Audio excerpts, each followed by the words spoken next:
Assalamualaikum warahmatullahi wabarakatuh.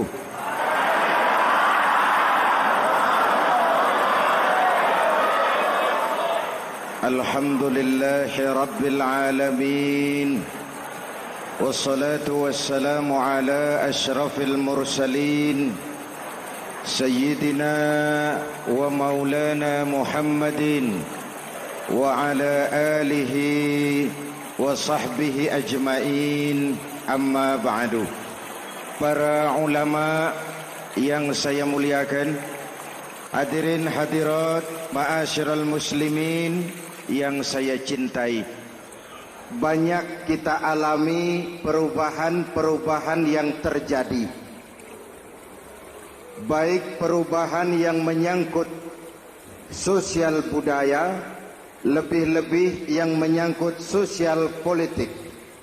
Yang tidak banyak mengalami perubahan adalah sosial ekonomi.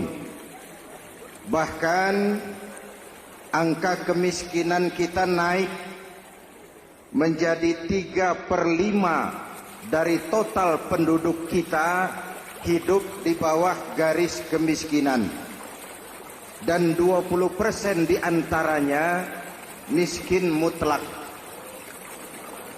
Perubahan-perubahan yang terjadi menyadarkan kita kepada kebenaran Al-Quran ketika Allah menyatakan wa tilkal ayyamu nudawiluha bainan nas. Hari itu kami putar di antara manusia. Ada saat datang, ada waktu pergi. Ada hari lahir, ada saat kembali. Ada waktu dilantik, ada saat menyerahkan jabatan. Hari kami putar di antara manusia dan hidup cuma sekadar menunggu giliran. Soalnya kemudian di tengah perubahan-perubahan yang terjadi begitu cepat, what must we do now?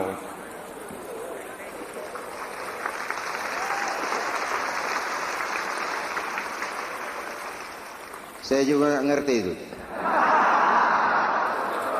Yang penting kan penampilan. Saudara-saudara kaum muslimin di seluruh tanah air, jadi pemimpin adalah pelayan bagi orang yang dipimpinnya. Okelah, perbaikan ekonomi, pembukaan lapangan kerja baru kita serahkan kepada pemerintah, karena kita percaya mereka orang-orang terpilih belaka yang dipilih dengan kepercayaan akan mampu membawa rakyat keluar dari kesulitan. Amin. Tugas kita sekarang di zaman susah meluruskan akidah. Jangan sampai mbah dukun yang naik ke permukaan. Betul? Islam misinya yang pertama membebaskan manusia dari kemusyrikan. 13 tahun Rasul berjuang di Makkah, menanamkan akidah, meluruskan keyakinan, membentuk iman. 13 tahun membebaskan manusia dari belenggu kemusyrikan. 13 tahun menanamkan la ilaha illallah Muhammadur Rasul dengan seluruh konsekuensinya. Kalau saya yakin tidak ada Tuhan selain Allah, saya tidak akan meminta tolong kecuali hanya kepada Allah. Saya tidak akan pernah takut kecuali hanya kepada Allah. Saya tidak akan menggantungkan hidup kecuali hanya kepada Allah. Saya tidak akan minta rizki kecuali hanya kepada Allah. Saya tidak akan melarikan persoalan kecuali hanya kepada Allah. Kalau konsekuen dengan keyakinan ini, mbah dukun nggak dapat tempat.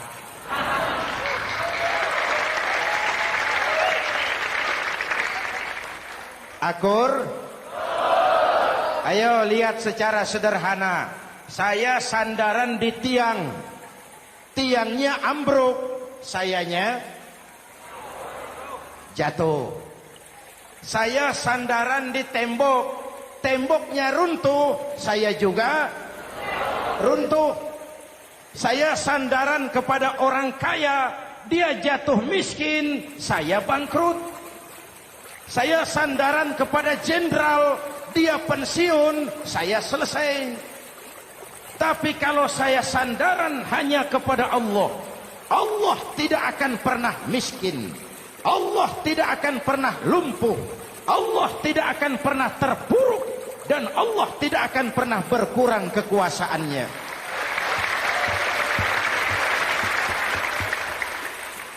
Maka umat Islam, sesulit apapun zaman yang kita hadapi, Allah juga tempat kita bersandar.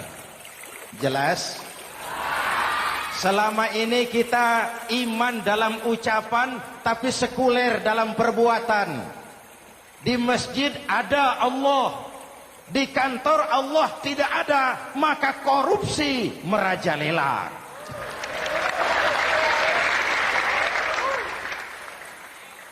Di masjid ada Allah, di pasar Allah tidak ada, maka timbangan tetap curang.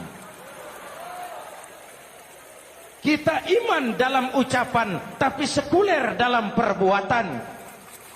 Oleh karena itu, sesulit apapun zaman yang kita hadapi, iman jugalah pegangan kita. Allah juga tempat kita bersandar. Boleh zaman berubah, akidah jangan sampai goyah. Karena iman kita hidup, untuk iman kita berjuang, dan dalam iman kita ingin kembali menghadap Allah Subhanahu. Selama ini manusia Indonesia kita lebih banyak diisi otaknya, hati sering kosong, agama dangkal, akidah rapuh, moral rendah.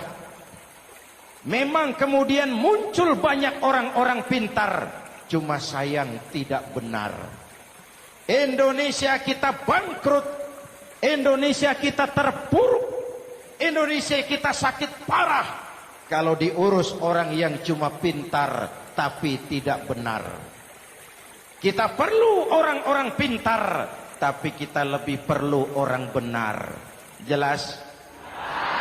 Kalau cuma pintar tapi tidak benar, itu yang sering saya sampaikan, nanti disuruh ngurus beras malah nimbun beras.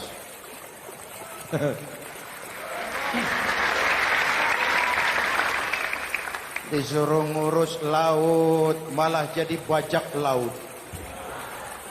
Disuruh ngurus hutan rame-rame jadi orang hutan.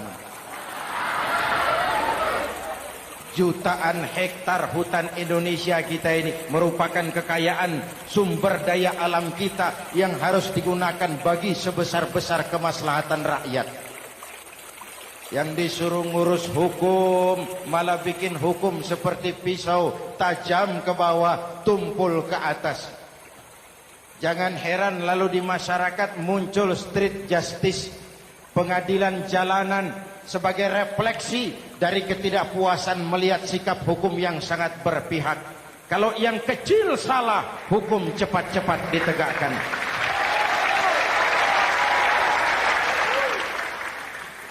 Lihat saja sekarang ini kalau orang terkenal banyak uang punya masalah, antri yang bela. Betul? Tapi saudara lihat si Marsinah di Jawa Timur, si Sengkon dan Karta di Jawa Barat, si Udin Bernas wartawan Jogja terseok-seok mencari keadilan, sampai hari ini urusannya masih remeng-remeng. Kenapa bisa begitu? Jawabannya sederhana, tidak ada fulus. Ada fulus mulus, tidak ada fulus manfus. Betul? Jangan sampai para penegak hukum kita terjebak pada lagu baru, maju tak gentar membela yang bayar. Biar bertentangan dengan nurani, biar bertentangan dengan public opini, biar bertentangan dengan rasa keadilan. Siapa yang bayar, itulah majikan. Mau benar atau salah, belain terus. Kalau seperti inilah hukum kita, mafioso keadilan akan tetap gentayangan.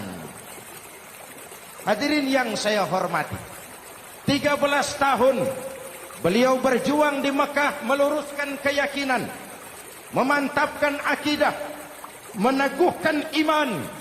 Dari situ segalanya dimulai, dan ke situ segalanya akan menuju. Intan paling mahal, mutiara paling berharga, tidak lain adalah nilai-nilai keimanan. Kalau itu sudah tergadai, apalagi yang bisa kita banggakan dalam kehidupan ini? Kita merasa harta kita berharga, belum ada artinya ketimbang iman. Kedudukan kita punya nilai pun belum ada artinya ketimbang dengan nilai-nilai keimanan. Itu intan paling mahal, itu mutiara paling berharga. Harta baru ada manfaatnya kalau dilandasi dengan iman. Jabatan dan kedudukan baru terasa gunanya kalau dilandasi dengan keimanan. Kalau jabatan lepas dari iman, yang akan lahir Fir'aun baru. Jelas? Kalau harta terlepas dari iman, yang akan muncul adalah konglomerat korun. Kalau ilmu pengetahuan terlepas dari nilai dasar keimanan, maka yang akan muncul adalah ilmuwan pelacur yang menyalahkan yang benar, membenarkan yang salah untuk kepentingan pribadi. Dan kondisi seperti itu tidak akan membuat kita makin sehat. Oleh karena itu, pada kesempatan ini, pesan pertama saya, menghadapi zaman susah, tetap jaga akidah, tetap pelihara keyakinan. Kesulitan bukan untuk ditakuti, untuk diatasi. Hidup adalah kerja keras, bukan keajaiban. Perubahan tidak akan datang hanya dengan simsalabim abragadabra. Perubahan tidak akan muncul hanya dengan berandai-andai. Perubahan tidak akan turun dari langit seperti turunnya embun di waktu malam. Perubahan adalah kerja keras, sehingga Al-Quran membimbing kita, innallaha la yughayyiru ma biqaumin hatta yughayyiru ma bi anfusihim. Allah tidak akan mengubah keadaan suatu bangsa kalau mereka tidak mau mengubah apa yang ada di dalam diri mereka. Yang ada di dalam diri itu rule of thinking, state of mind, cara kita berpikir, cara kita memandang kehidupan, cara kita mengatasi persoalan. Hadirin yang saya hormati, inilah iman. Berangkat dari ini kita menyadari, ini ujian buat kita rakyat. Dan kita rakyat Indonesia ini kalau sama susah sih sudah kenyang. Ya Pak? Ya Pak? Kita ini sebagai bangsa mengalami apa yang disebut oleh Bung Karno up and down. Naik, turun, timbul, tenggelam, pasang, surut. 350 tahun dijajah oleh Belanda, kita susah. Berangkat Belanda masuk Jepang, susah lagi. Pergi Jepang, datang nikah, susah lagi. Lalu kita merdeka, dirongrong oleh berbagai pemberontakan, susah lagi. Makan bulgur, antri minyak. Lalu PKI berontak, susah lagi. Muncul orde baru, lama-lama susah lagi. Orde baru selesai, naik reformasi, mulai repot nasi, susah lagi.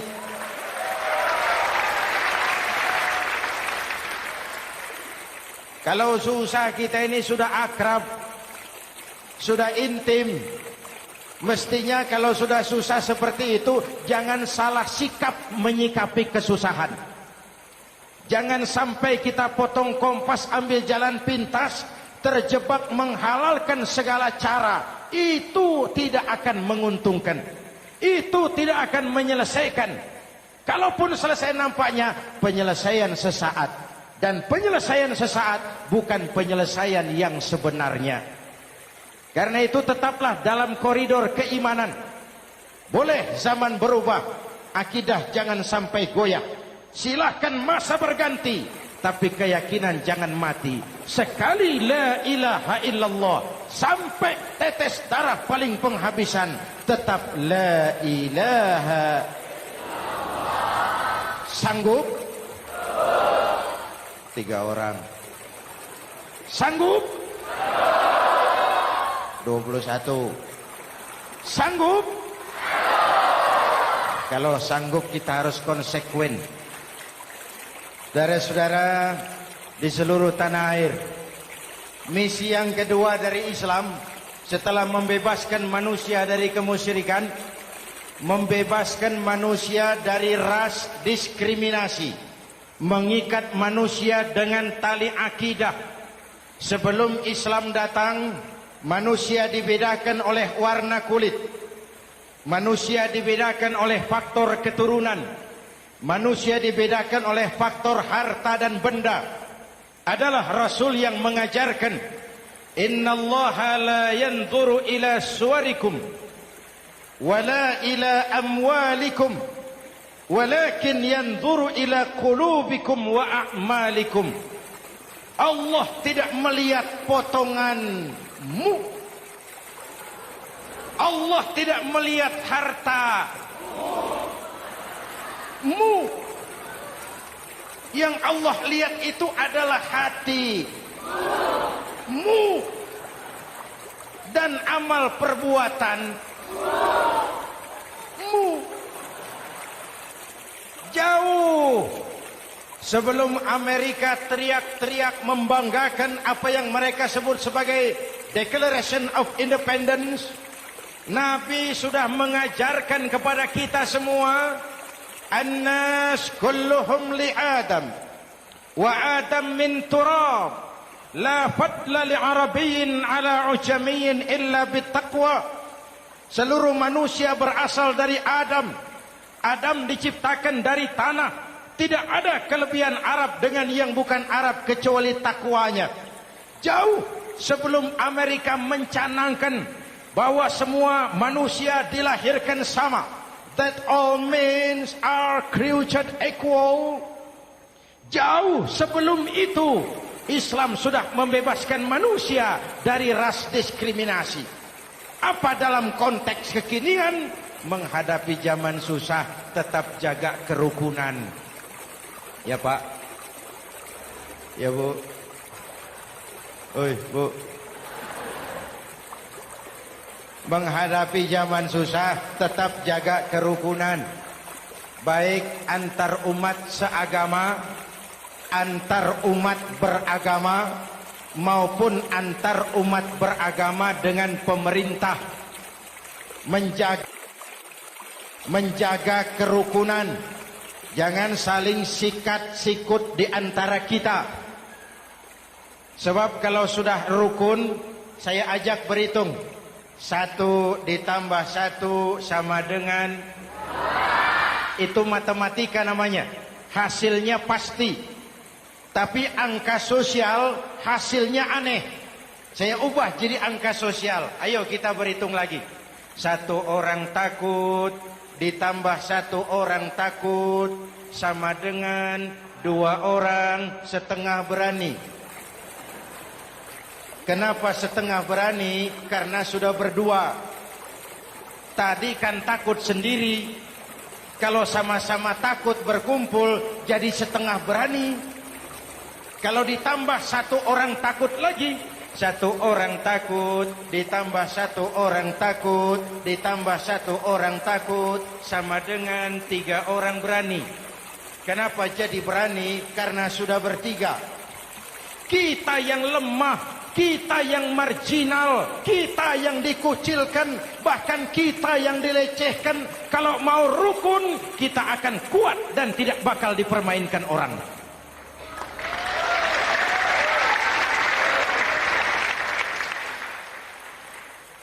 Tapi kalau rukunnya yang satu mau menikam yang lain, saya ajak berhitung lagi. Yuk berhitung yuk. 1 ekor ayam ditambah 1 ekor musang sama dengan 1 ekor musang. Kemana ayamnya? Dimakan musang. Betul nggak nih hitungan?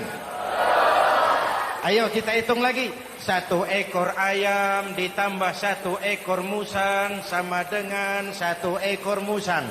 Kemana ayamnya? Dimakan musang. Jadi kalau kita suka kumpul dengan orang yang mau makan kita, selesailah kita.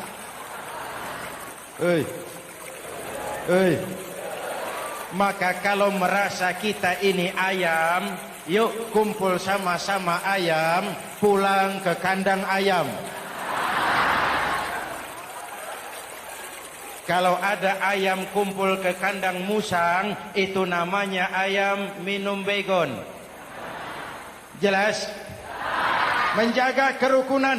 Pertama, antar umat seagama, sesama muslim harus saling menjaga, harus saling memelihara.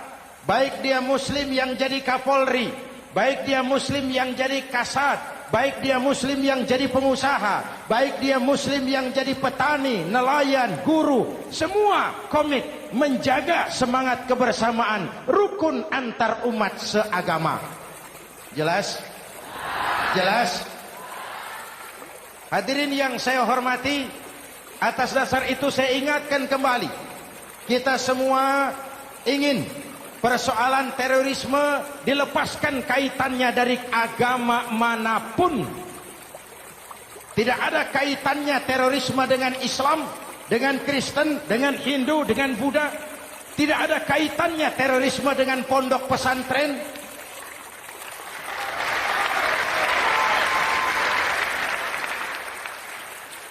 Jangan sampai pesantren jadi kambing hitam. Karena sejak zaman penjajahan, pesantren sudah terbukti memberikan kontribusi bagi perjuangan memerdekakan rakyat Indonesia. Rukun antar umat seagama.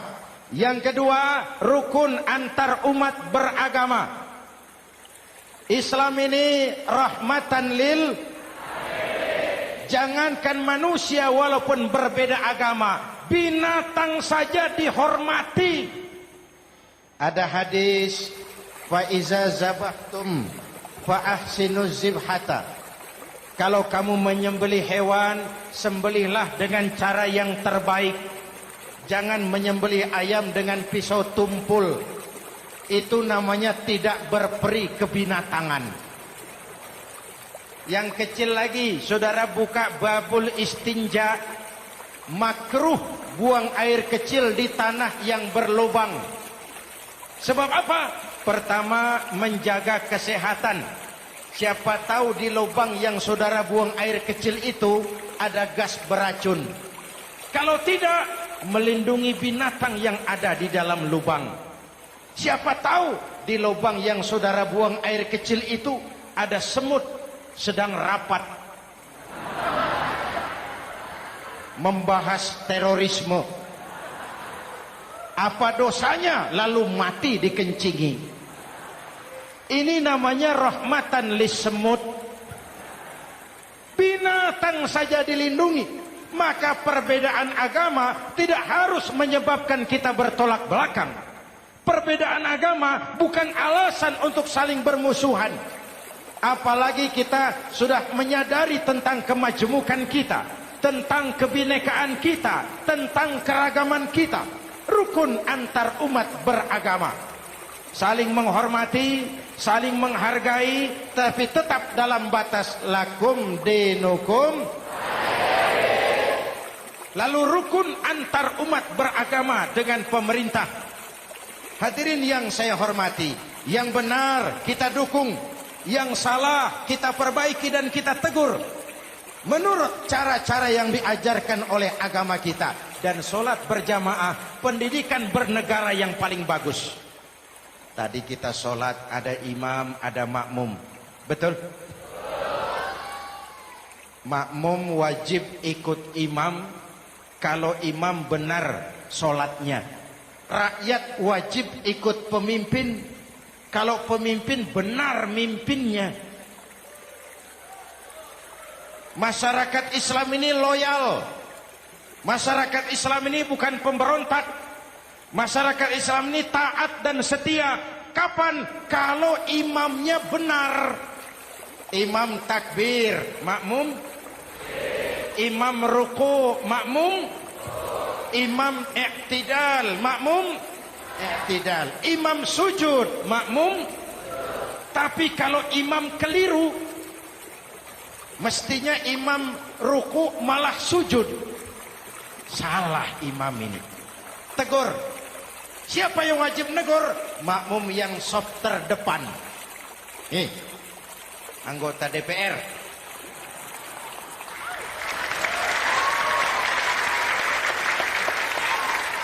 Ini wakil-wakil makmum ini, saf di depan ini. Kalau imam keliru, mereka paling tahu. Ngomong. Tegur. Bagaimana negurnya? Ada aturan main. Mestinya ruku, imam sujud. Salah ini imam. Subhanallah. Kan begitu negurnya.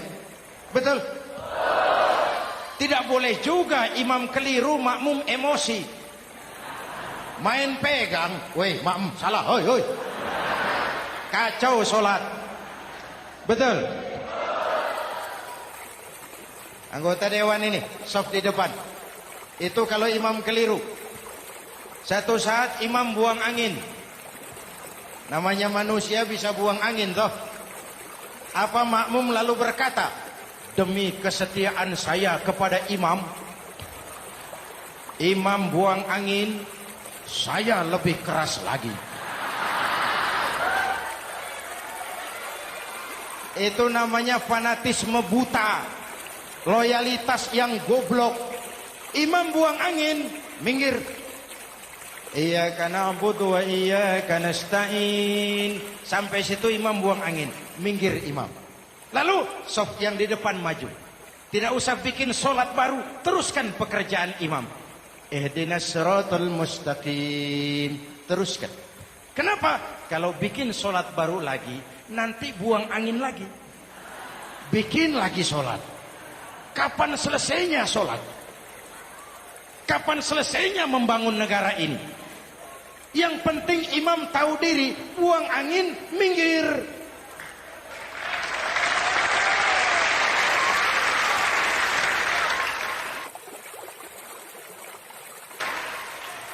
Ini kacaunya solat berjamaah kita sekarang. Kacaunya negeri kita sekarang. Banyak imam sudah buang angin, gengsi.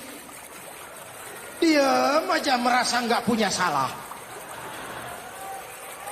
Dikasih tahu sama makmum, imam tadi buang angin ya, malah jawab sedikit. Apa kalau sedikit lalu tidak batal solat itu? Mekanisme kehidupan sosial yang diatur lewat tuntunan solat berjamaah. Sehingga Nabi berpesan, kun imaman muta'an au ma'muman muti'an fala takun thalisan jazu'a. Kalau jadi pemimpin, jadilah pemimpin yang ditaati. Kalau jadi makmum, jadilah makmum yang mentaati.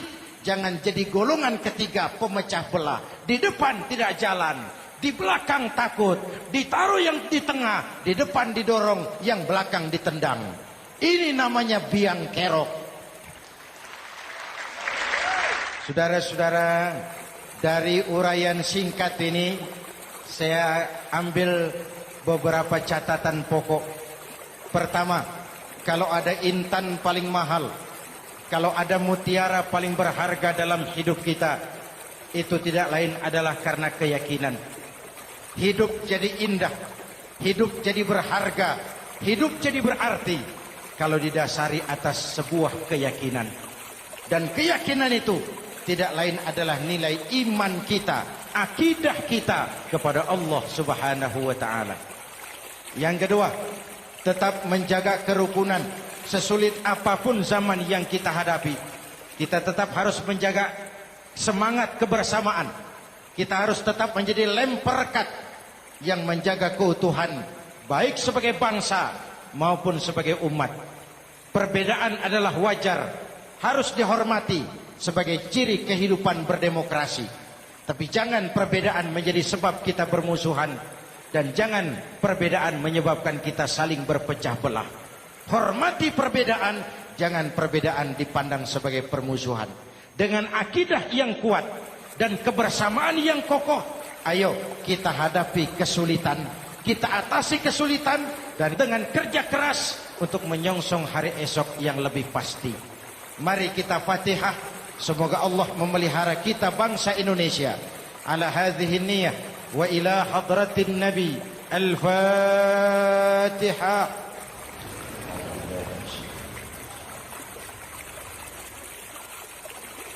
Iyyaka na'budu wa iyyaka nasta'in. Shiratal mustaqim. Shiratal ladzina an'amta 'alaihim. Bismillahirrahmanirrahim. Amin. Alhamdulillah Rabbil Alamin. Allahumma salli wa sallim mubarak ala Sayyidina Muhammadin wa ala alihi wa sahbihi ajma'in. Allahumma Rabbana taqabbal minna salatana wa siyamana wa qiyamana wa takhassu'ana wa ta'abbudana wa tammim taksirana ya arhamar rahimin. Allahumma aslih man fi salahihi salahul muslimin. Allahumma ahlik man fi halakihi salahul muslimin. Allahumma Rabbana la tu'akhizna in nasina aw akhtana. Rabbana wa la tahmil alaina isran kama hamaltahu ala alladhina min qablina. Rabbana wa la tuhammilna ma la taqata lana bih wa'fu 'anna waghfir lana warhamna anta maulana fansurna 'alal qaumil kafirin. Allahumma ij'alna minas su'ada'il maqbulin wa la taj'alna minal ashqiya'il mardudin. أفضل ما قلته أنا والنبيون من قبلي لا إله إلا الله.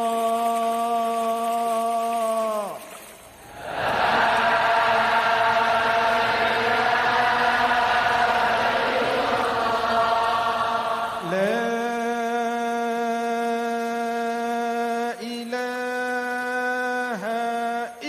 الله.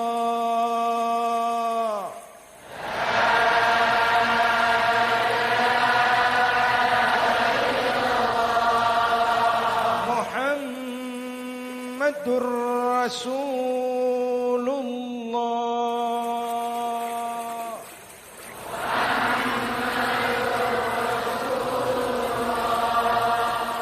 صلى الله عليه وآله وسلم. كلمة حق عليها نحيا وعليها نموت وعليها وبها نبعث إن شاء الله من الآمنين من الآمنين من الآمنين رحمتك يا أرحم الراحمين. صلى الله على سيدنا محمد وعلى آله وصحبه أجمعين. أنا ربك رب العزة عما يصفون. سلام على المرسلين والحمد لله رب العالمين. Jumpa lagi di lain kesempatan insyaallah. Wassalamualaikum warahmatullahi wabarakatuh.